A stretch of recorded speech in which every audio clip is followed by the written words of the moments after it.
A black millionaire undercover as a poor man entered a restaurant, his worn-out sneakers making a soft scuffling sound on the floor. The place was dimly lit, with the scent of greasy food hanging heavily in the air.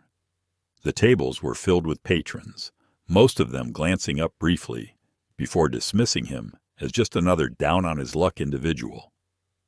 Jamal, with his unkempt beard and faded jeans, looked every bit the part.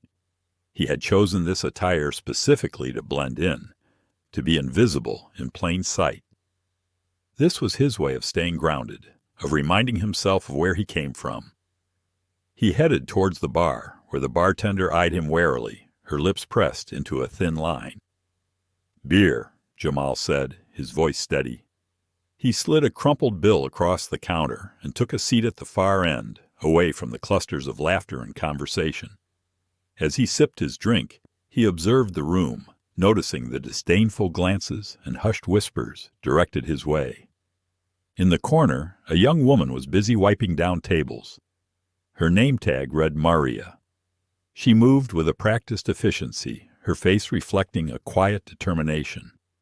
Jamal watched as she smiled warmly at the few customers who acknowledged her, her spirit undeterred by the long hours and hard work. After a while, Jamal made his way over to her. "Hey, how's it going?" he asked, his voice soft. Maria looked up, startled. "Oh, hi," she said, straightening up and wiping her hands on her apron. "It's going okay, just trying to get through the shift." Jamal nodded, offering a small smile. "I know how that feels. It's tough out here." Maria nodded, her eyes meeting his. There was a moment of understanding, a shared recognition of the struggle to make ends meet. They chatted for a bit, with Jamal asking about her day and Maria sharing bits and pieces of her life. She had dreams, he learned, of starting her own business someday, of creating a better life for herself and her younger brother, whom she supported. Days turned into weeks, and Jamal continued to visit the bar, each time in his unassuming attire. He watched as Maria worked tirelessly, her kindness and resilience never wavering. The staff and patrons treated him with indifference, but Maria always greeted him with a smile. Then, one day, Jamal didn't show up.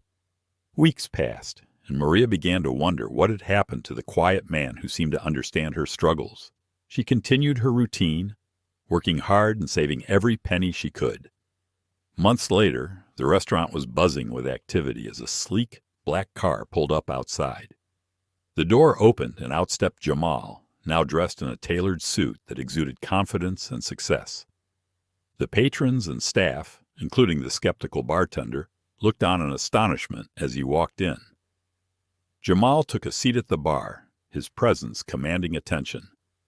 The bartender, who had once dismissed him, now saw him in a different light. She approached him with a flirtatious smile. "Can I get you something special today?" she asked, her voice sugary sweet. Jamal glanced at her, a hint of amusement in his eyes. "Just a beer, thanks," he replied, leaning back slightly.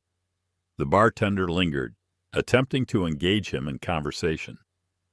"You look like someone with interesting stories to tell," she said, batting her eyelashes. Jamal smiled politely, but kept his answers brief, his attention occasionally drifting towards the entrance.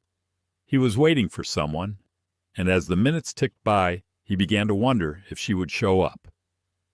Just as he was about to leave, the door opened, and Maria walked in, looking as though she had just finished a long shift.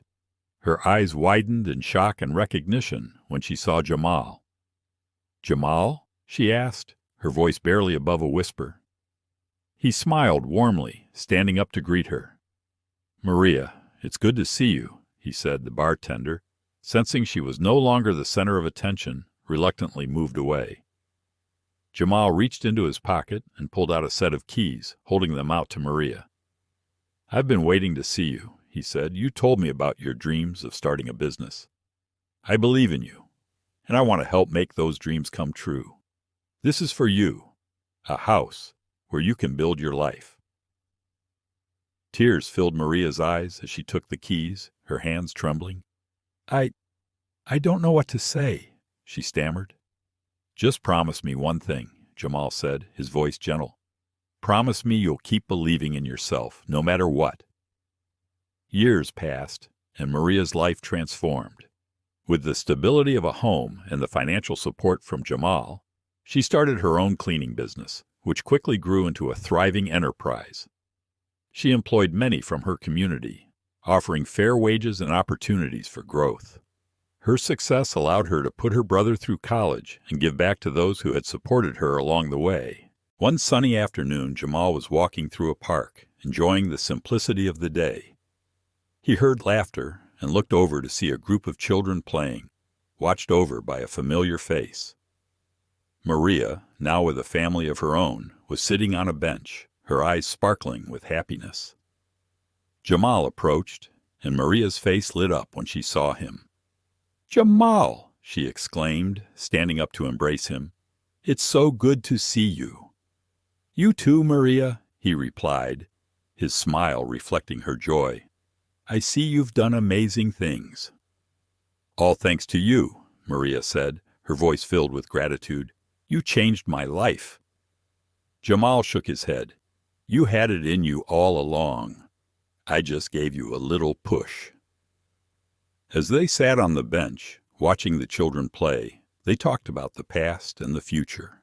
Two friends bound by a simple act of kindness that had blossomed into a legacy of hope and opportunity. If you enjoyed this story, please like, comment, and subscribe for more inspiring tales of kindness and transformation. Share this video to spread the message that a small act of generosity can make a big difference. Thanks for watching.